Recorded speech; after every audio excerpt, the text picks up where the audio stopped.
transatlantic slave trade from the 16th to the 19th centuries represents one of the most brutal and prolonged periods of human suffering. Men, women, and children sold into a life of degradation and servitude. More than 12 million Africans were transported across the Atlantic Ocean by European powers. When I was in school, the subject was not discussed. It was in hushed tones because of the pain involved. The culture of black inferiority is entrenched. The words that we use to refer to ourselves and our culture embody this sense of inferiority. In this episode, we see how slavery became entrenched, the cruel conditions while slaves were held captive, but also how Africans resisted their plight and why many returned to the continent after abolition.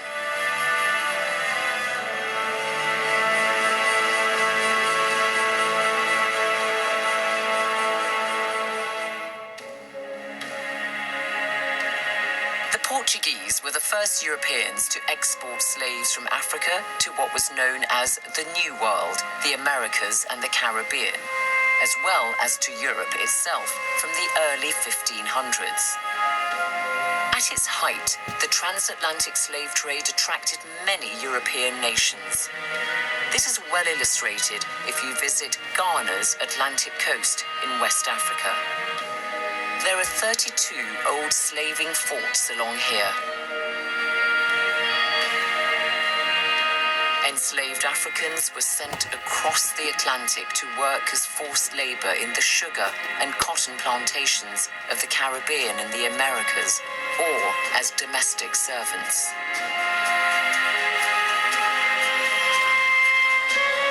I make my way to one of the biggest slave forts, Cape Coast Castle, with local guide Nkunu Akye, a retired university lecturer.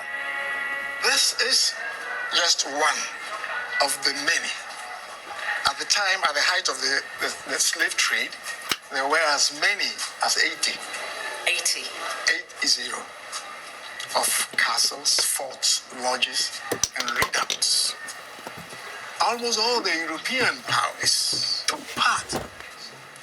This castle, I understand, changed hands 5 times throughout the course of 11 years.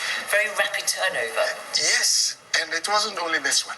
The European powers visited their rivalries onto the site. So they were struggling with each other for possession. And this rivalry was fueled by greed, because trading in slaves was lucrative.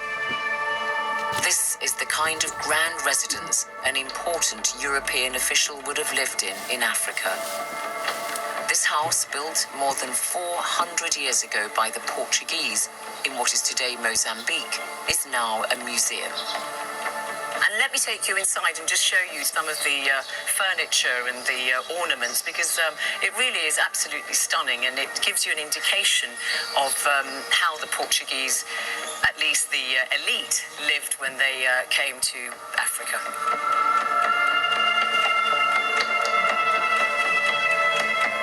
Riches acquired by the few from the suffering of the many.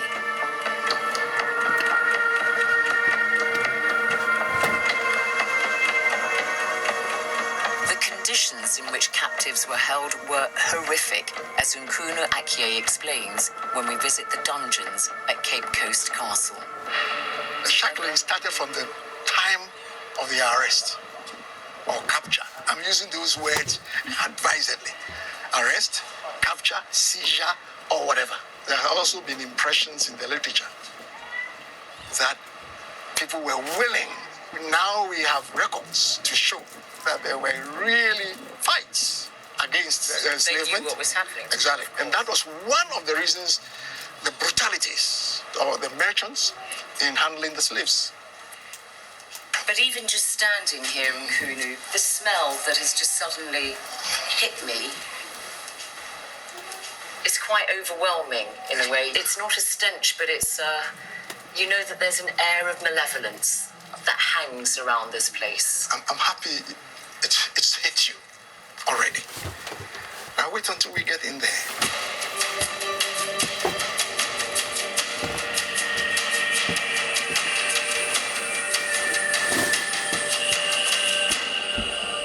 These are channels which were used as the urinals, the unification point. So it must have been so not at all sanitary. Not at all. Because there would just be an open sewer, basically. Yes. Now you can see up to here. You see this point? All around. What's plaque? From human waste. From human waste. And so all they'd kinds. actually be sitting in human right waste. in here.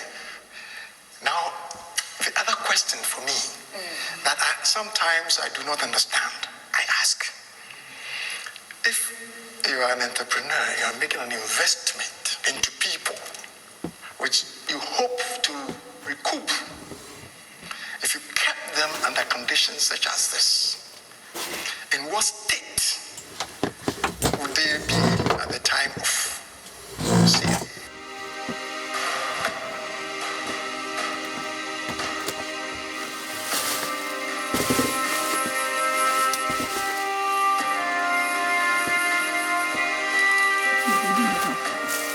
I go to another of the much visited forts in Ghana at Elmina.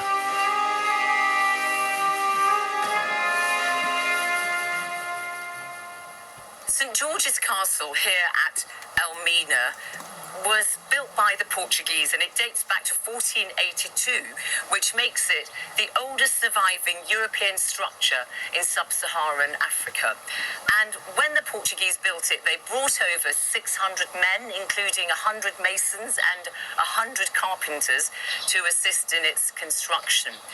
Now, it wasn't built with the purpose of holding slaves in transit originally, because Europeans built their forts to protect their spheres of influence. But of course, when the transatlantic slave trade took hold, that's what indeed this very impressive fort was sadly used for.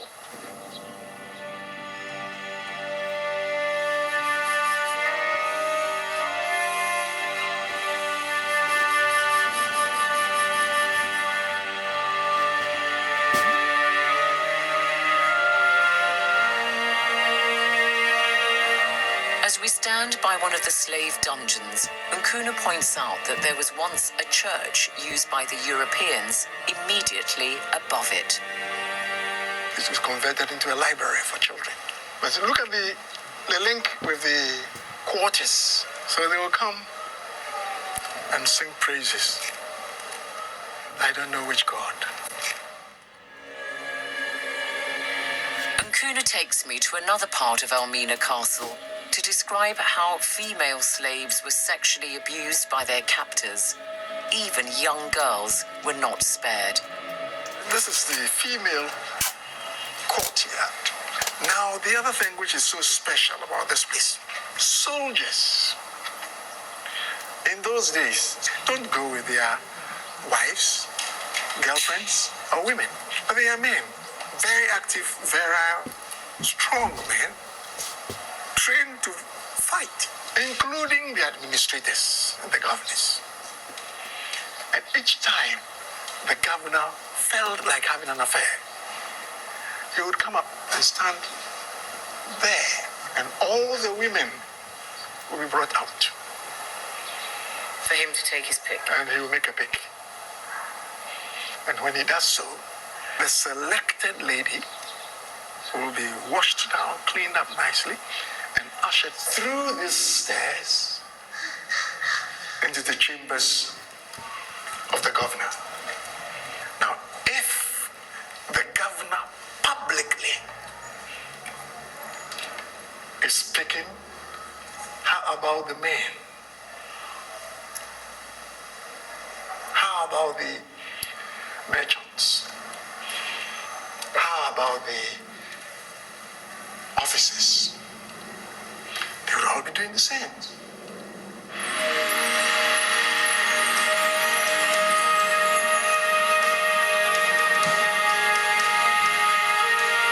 Professors Kirby and Sutherland Addy are two of Ghana's leading academics on slavery. A few times when the governors found the ladies were pregnant, they didn't let them go on the ship. They set them free. And it is claimed in oral tradition that there are several settlements around some of the castles where they are of that kind of descent. But you have to be very careful when you want to interview and find out a bit more whether they are of slave descent, because their forebears were European men. Professor Sutherland Addy emphasizes that resistance by female captives was not unusual. When you look at resistances, for example, you had epics, which is very rare, epics to women who would rather die than be taken as slaves in that manner. There was a particular epic where women just put themselves in their big meeting room and set fire to themselves, but they left one woman out to be the one to sing the song, to tell the story. It's such a moving epic, really, really moving, but you could tell that, people were taking a decision, this is it. I mean, we're not taking this, So those for me were untold stories. There are few first-hand written accounts by captives taken from Africa itself. For instance, by Ayuba Suleiman Diallo, who was captured in 1731 when he was making a visit by the River Gambia. Diallo was sent to the English colony of Maryland in North America. Luckily for him, his owner realized his noble origins and released him. Diallo returned to Africa via London, where his portrait was painted. He died in Senegambia in 1773. But perhaps the most compelling narrative is by Olaudah Equiano. He was born in 1745 in Igbo land in what would today be Nigeria. He was snatched as a young boy and at first worked as a slave in Africa. But then he was sold to Europeans and ended up in London, where in 1789 he wrote his memoirs called The Interesting Narrative of the Life of Olaudah Equiano. This is one description by him of being on board a slave ship. I would have jumped over the side, but I could not. And besides, the crew used to watch us very closely who were not chained down to the decks, lest we should leap into the water. And I have seen some of these poor African prisoners most severely cut for attempting to do so. The white people looked and acted as I thought in so savage a manner, for I have never seen among any people such instances of brutal cruelty. The shrieks of the women and the groans of the dying rendered the whole scene of horrors almost inconceivable.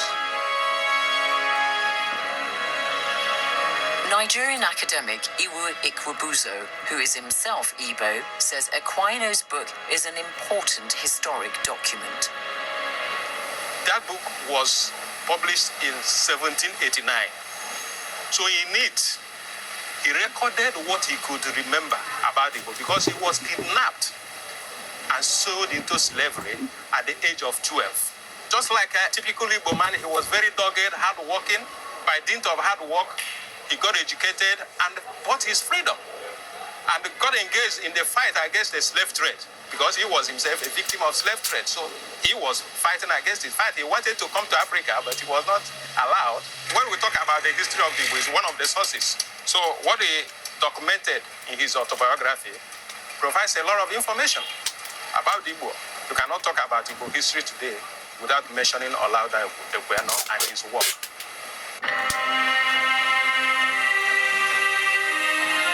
Olaudah Equiano was one individual amongst millions like him exported as a slave from Africa. According to UNESCO's General History of Africa, on which this series bases its facts, the total number of enslaved Africans taken across the Atlantic between the 16th and 19th centuries is 12.5 million. Olaudah Equiano became a prominent abolitionist and by the time of his death in London in 1797, calls for abolition were gaining momentum on both sides of the Atlantic in Europe and the Americas. It was a very public debate, as these illustrations in British publications from the 1790s show. These images seemingly trivialize true accounts of how slaves were tortured. In this caricature, a slave described as work-shy is put in a tub of scalding water. This picture depicts a world in which the black man would have the whip hand over the white race if the abolitionists won the argument.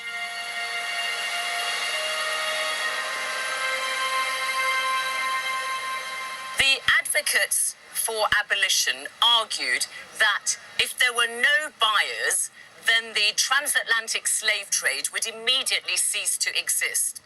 Whereas the slavers insisted that it was the regular supply of slaves from Africa that sustained the external demand for them. And so, according to this argument, the Africans themselves were to blame for the persistence of the slave trade.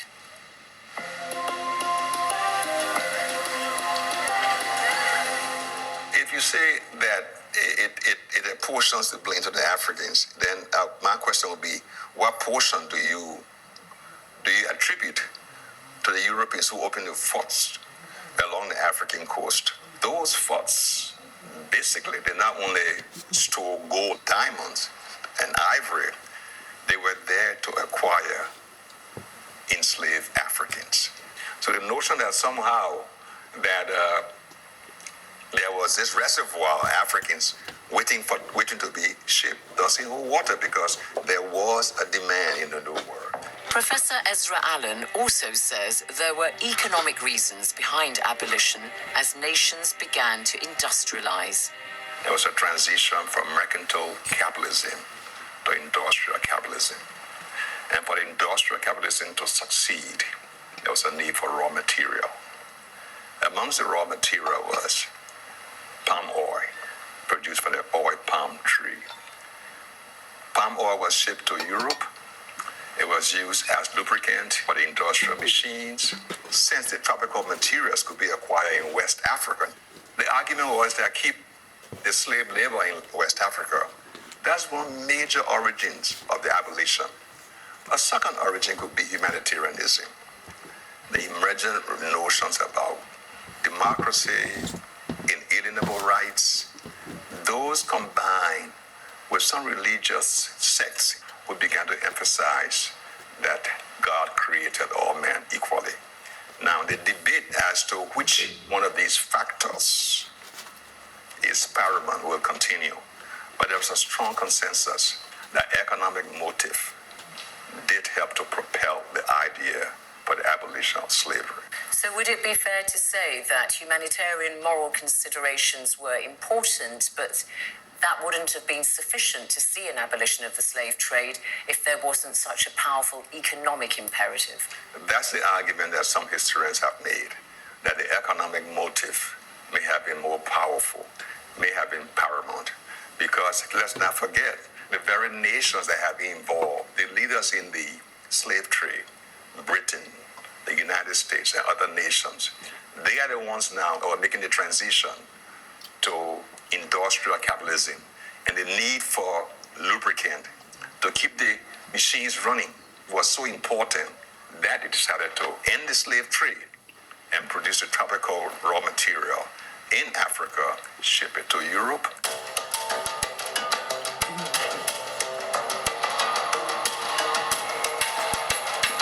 Another leading academic in Liberia, Dr. Carl Patrick Burrows, explains that momentum towards abolition was also hastened by regular slave revolts.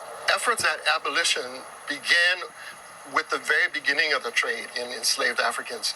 Africans would overpower the crew on various slave ships and direct the ships back to the coast, or in some cases, the ships would perish with the enslaved Africans on them. And there was one rebellion that had a huge impact. A successful slave revolt in Haiti emboldened Africans across the Caribbean and the Americas to resist their enslavement. In 1791 in Haiti, slaves under the leadership of Toussaint Louverture, a free man with military experience, revolted against their French slave owners. I was born a slave, but nature gave me the soul of a free man. Although Toussaint Louverture did not live to see it, Haiti became an independent republic in 1804. One of the few instances where a slave rebellion resulted in complete emancipation of a society. And it just reflected the human impulse towards freedom. And the Haitian experience was catalytic in many ways. It reverberated across the United States and Latin America. In North America, there were a number of rebellions by slaves inspired by the example of Haiti.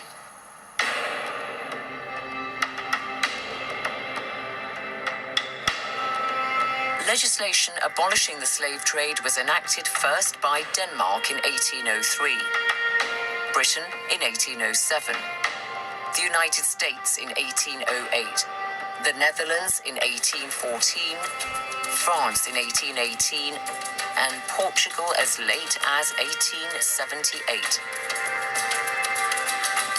However, slavery itself did not end with abolition of the trade, for instance, continuing until 1865 in the south of the United States, and various forms of slavery and forced labor were practiced by Europeans for many decades to come.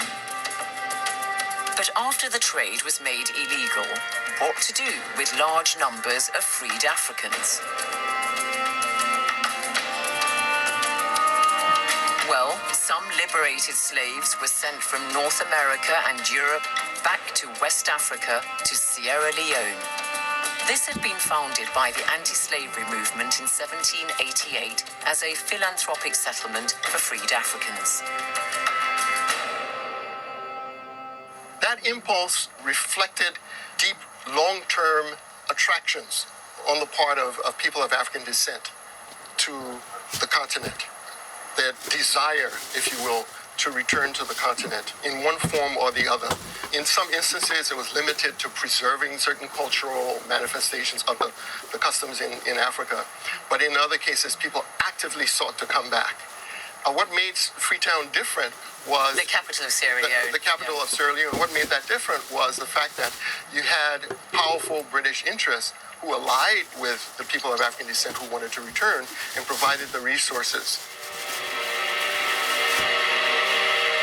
In 1802, Sierra Leone was taken over by Britain as a colony, and one of its most famous residents was Samuel Adjaye Crowther.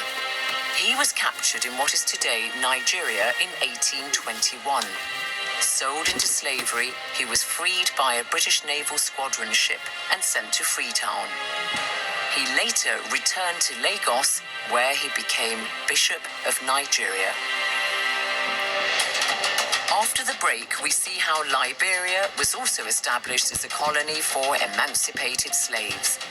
And we find out what the transatlantic slave trade means for Africans today.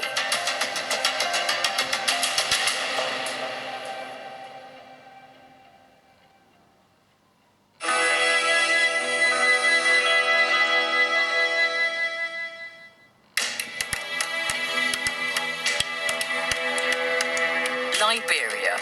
This was the part of West Africa that a society of predominantly white Americans chose as a new home for emancipated slaves.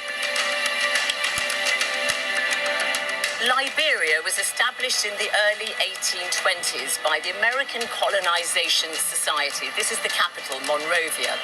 And the US government helped to populate it by sending freed Africans here. But it wasn't a project that was based purely on moral or humanitarian grounds. It was also motivated by a desire to reduce the influence of emancipated blacks in the United States itself. The Americans at this point they looked at the free Africans as a threat to the institution of slavery. So the formation of the American Colonization Society was basically established to remove free African Americans, not enslaved African Americans, because those free African Americans were seen as a threat to the institution of slavery. It's because slavery will endure in the United States until 1865. The argument was that the enslaved African American sees his brother who is free, and he will aspire to be free.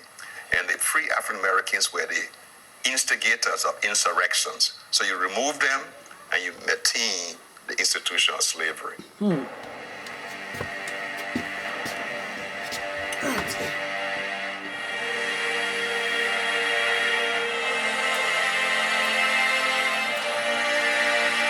This green spot here behind me in Monrovia is known as Providence Island, and it marks the very place where the first settlers from the United States and the Caribbean disembarked in the early 1820s when they came here to what became known as Liberia in 1824.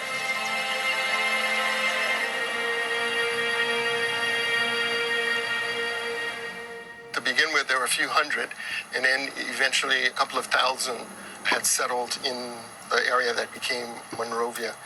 Initially, those who came were called free blacks.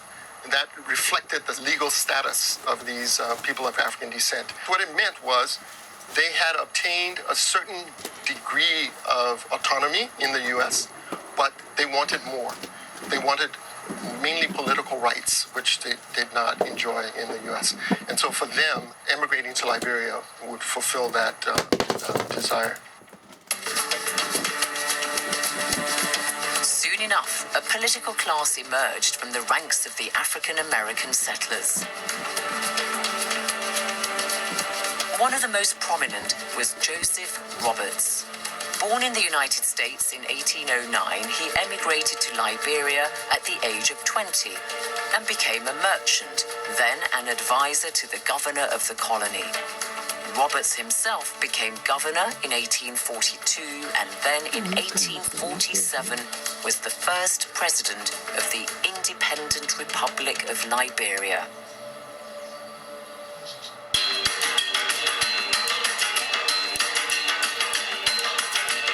However, Liberia was not an unoccupied land. There were long-standing indigenous African communities in its territories.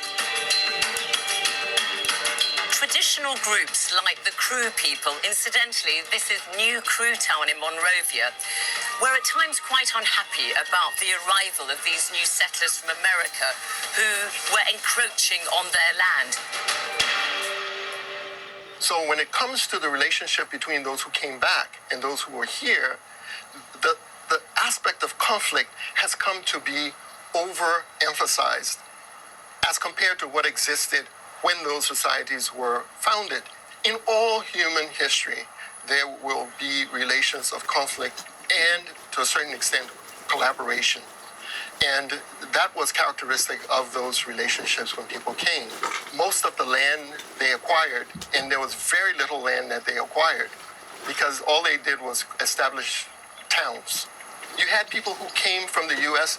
and immediately recognized the languages that were spoken here as the language of their grandparents or their parents. So the relationships were complicated. And Professor Ezra Allen says it would be wrong to say that the indigenous African communities adopted the ways of the new Americo-Liberian elites. Even though historians tend to suggest that they assimilated, but I would not use the word assimilation. I would want to say that the cultural interaction was bi-directional. There was two ways. There was not a uniform reaction to the Americo-Liberians or the settlers. This was a period where each group looked at it and said, what is my advantage? What do I gain from this relationship?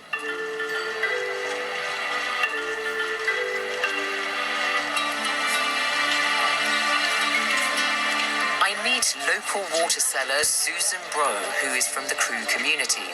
She tells me about their activities. So I'm going a fair basket. They can say different things. Some of the good work into it, but not all. Because everybody learn what they do. Because everybody do their own thing. Not like before.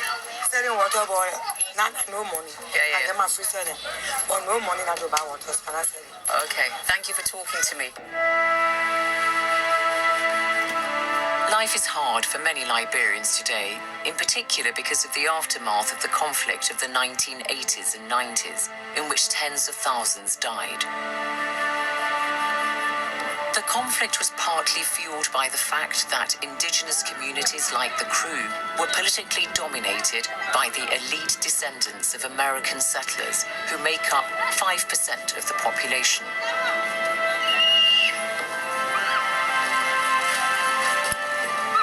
Today, Liberians are putting their divided past behind them and forging a united identity for the future. I make my way across town to meet one of Liberia's best-known singers, Julie Endi. She's also a cultural ambassador for the country. It is important for us to promote our culture, heritage, so that our generation and after our generation can remember the historical background of where Liberia started and what it is and what will it be in the future. You're cultural ambassador for Liberia. Yes. What kind of heritage are we talking about? Is it the traditional culture before Liberia became Liberia that you are keen to preserve? I think we should preserve both, because from what we came from make us who we are today. And what came in the middle helped to progress Liberia to where Liberia is. When the free slaves arrived at the Providence Island, what are some of those things we can preserve that our children will read about it, maybe in an archives, in a museum? People will tell the story. You have to preserve what you have. Like Julie Endi, my guide in Ghana, Nkunu Akye, believes it's important to remember all chapters of African history, including for him, even difficult ones like slavery. When I was in school, the subject was not discussed. It was in hushed tones because of the pain involved. Today, things have changed. And today you have people like us researching and then unearthing.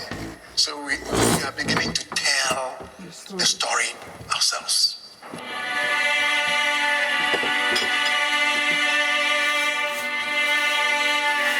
But the transatlantic slave trade did not only affect Africans living in coastal areas, as Malian professor Dulai Konate stresses. He's one of the contributors to UNESCO's General History of Africa. Je regrette que la commémoration de l'esclavage atlantique n'est célébrée que sur les côtes.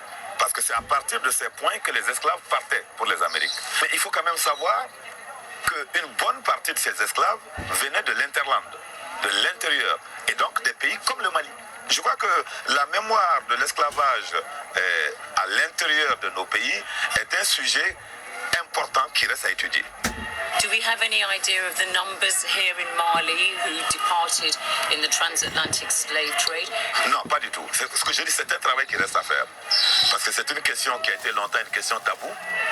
Et pourtant, on voit les stigmates de cet esclavage encore dans beaucoup de régions. Et donc, c'est un travail que les historiens doivent faire. Et je crois qu'on ne doit pas se contenter de célébrer la mémoire de la traite uniquement sur les côtes. But it's not just the memory of the transatlantic slave trade that has to be maintained.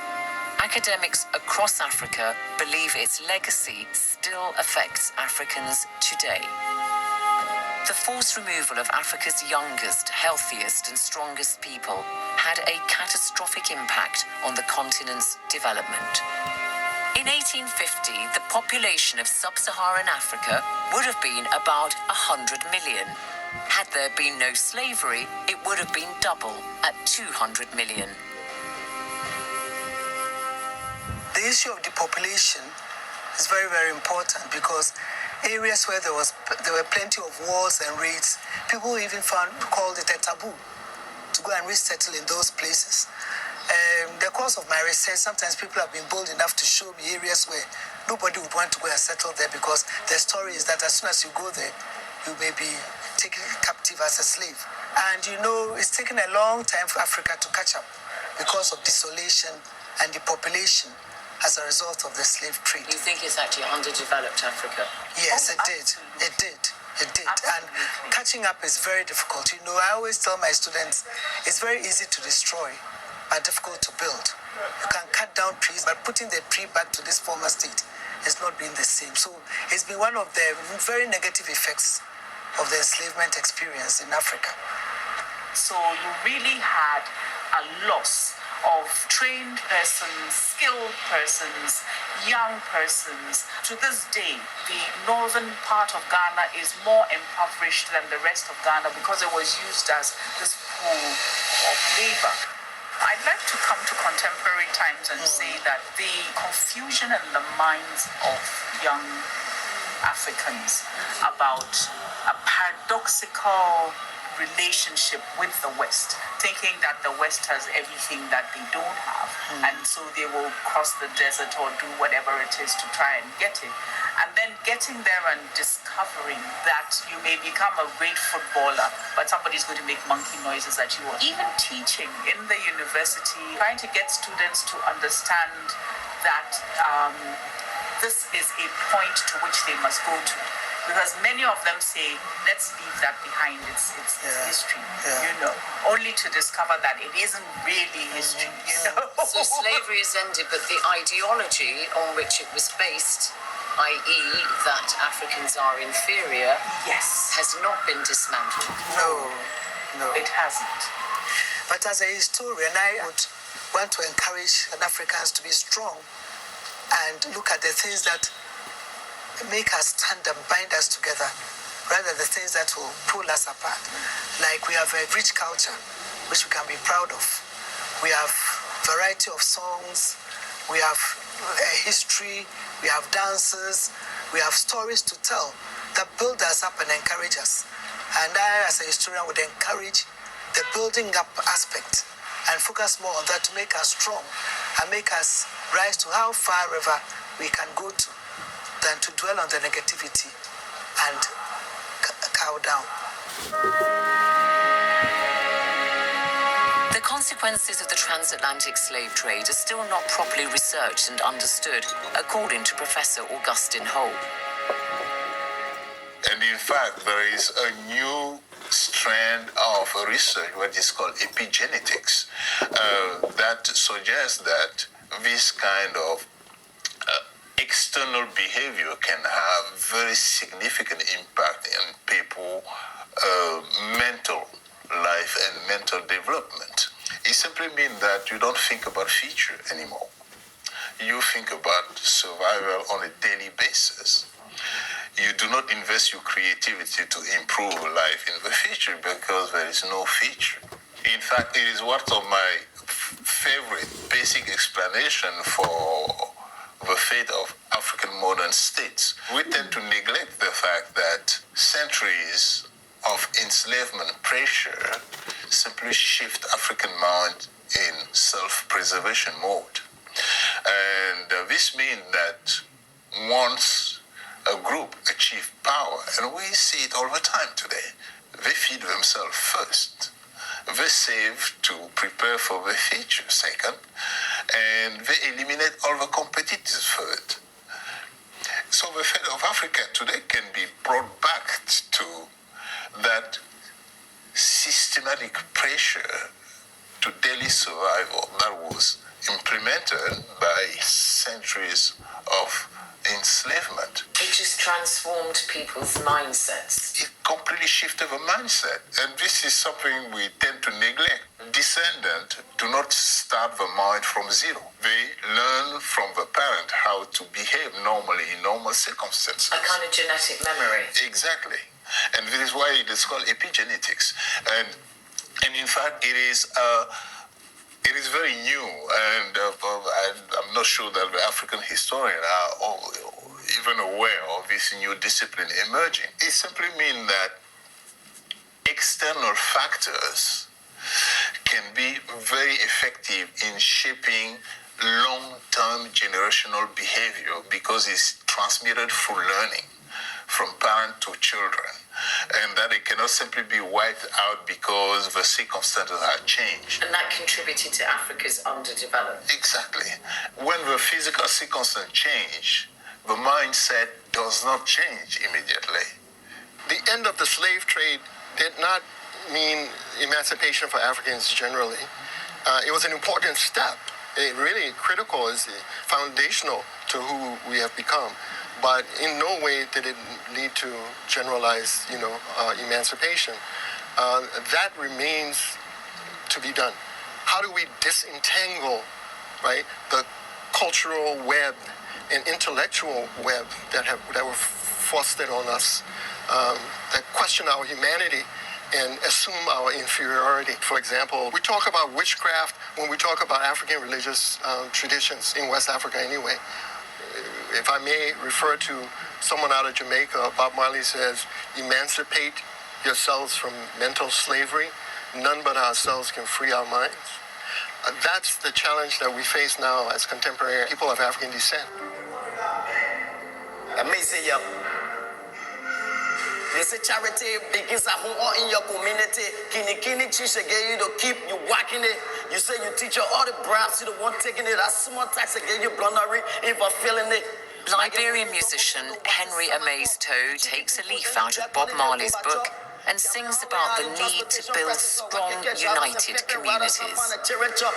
Georgia banning cases for US and liberty. Look at referee closing on the penalty. He's part of a hip-hop network that uses music to bring change. In society, where your integrity? Hip-co is the voice of the voiceless. It's a voice we can use. It's a voice of the voiceless. It speaks for those that can speak. So hip-co is well received in and out Liberia. And we decide to use music as a tool for social positive change. We can never lose our identity. It's something that we fought for, we continue to live for, and we die for our identity.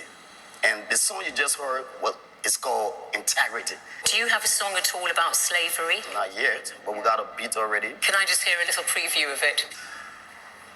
LIBA all we got. You came from uptown, downtown, LIBA is all we got. Whether you Congo or native, we are wonder, LIBA we all we got. We're not joking with it. We're not joking with it. I say that all we got. We're not joking with it. We're not playing with it. That's what it is. The country got men. That's great. Thank you. I'll let you carry on rehearsing. Always Thank you so much. Lovely to meet you, Amaze. Thank you. Show me the way to make this right. Show me the way to make this right. You got a popularity, we feel you got integrity. Because to get your job, you won't put the country in jeopardy. Show me the way to make this right.